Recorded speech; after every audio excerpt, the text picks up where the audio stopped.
Thank you, partner. It's a pleasure to be here with all of you, and let me begin this debate by saying that the motion is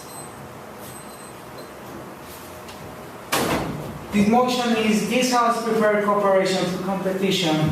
This House prefers cooperation, we interpret it as prefers to be a part of the global community via the United Nations, and to competition as adopting a foreign policy of isolationism.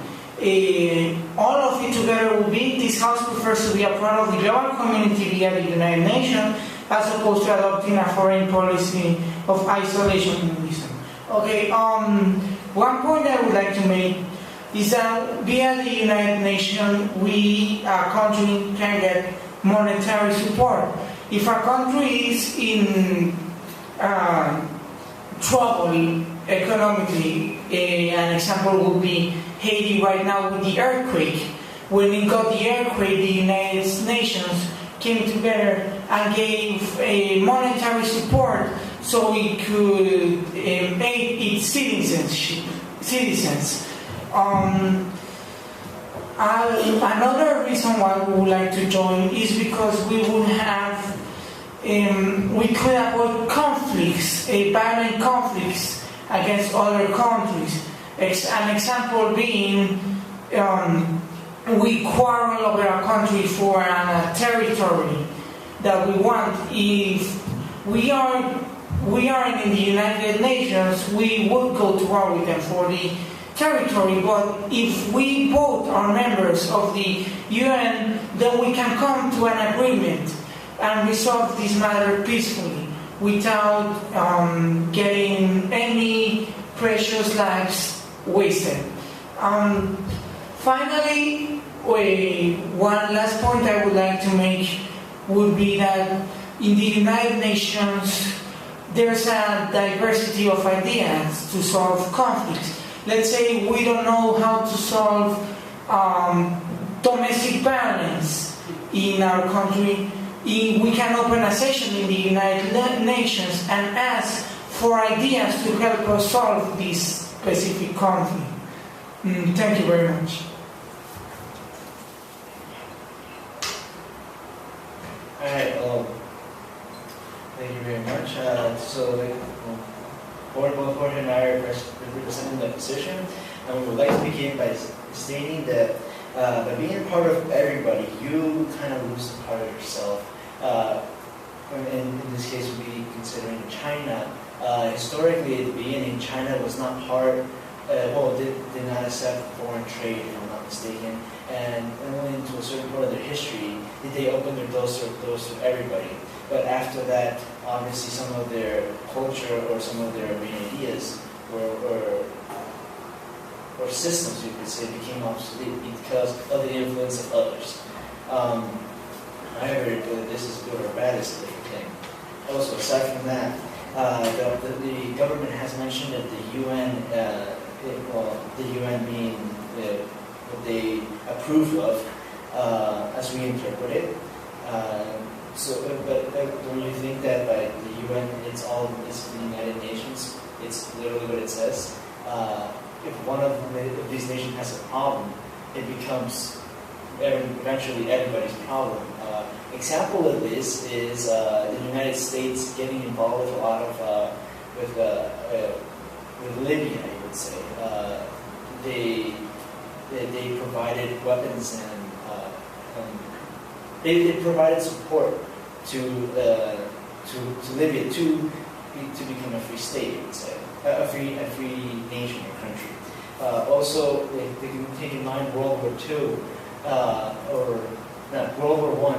Part of the reason why that started was because of a simple killing. Obviously, there was no United Nations back then, but it was just a couple of nations that eventually brought up to to the European world getting into war. So by saying, if you become part of everybody, whatever your problems may be, will also become your problems eventually. So thank you very much.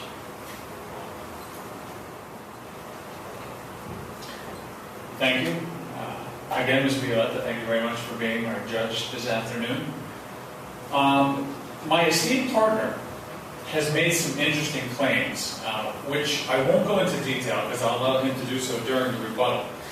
But there's one in particular that really stands out to me personally, and I think to me as a representative of the human race, and that is, Luciano mentioned the idea of sharing ideas to solve problems. There is one problem in particular that I am drawn to, and I think most human beings are drawn to, and that is the potential for interplanetary exploration and colonization. This is only possible with the leadership of the global community working together. The only thing in place at the moment that could fit that bill is the United Nations. Now, the scientific knowledge for shuttle and engine design to travel outside of our solar system or to colonize planets or moons does not reside within one nation. However, if we come together and solve problems, as Luciano mentioned in his opening speech, we may indeed find the engineering schematics necessary. We may indeed be able to combine the knowledge necessary to explore, to leave our planet, to leave our solar system, to see the farthest corners of the galaxy, to explore the heavens. And that must be a mandate of the human race. Second, the resources and the cost are astronomical for any kind of interplanetary exploration. No one country can pull it off. We must pool our resources and the cost of such a project.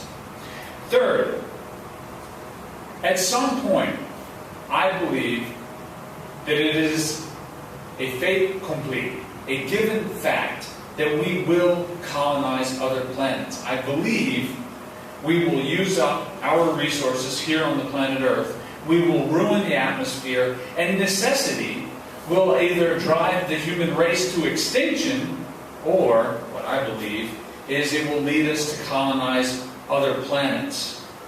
The concept of nations will disintegrate once we are living on another moon or another planet or in another solar system.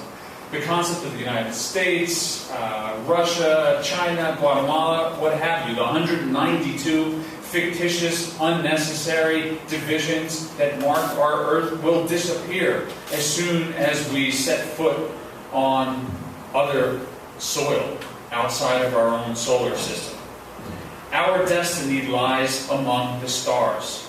Nationalist competition hinders colonization and exploration. International cooperation by way of the United Nations very much supports interplanetary exploration. And I think everyone here must concede the fact that our country, that our planet is quickly disintegrating. Global warming, the depletion of the ozone layer, the rising levels of waters, natural disasters in the forms of flooding, hurricanes, droughts, desertification. We must explore other countries. No nation has the knowledge or the resources to do so. We need to work cooperatively. We need the United Nations to show international leadership and to guide us through the necessary process of cooperation to make this occur. Thank you very much. I'm sorry, I'd be happy to take a question. Okay, I rest my case. Thank you.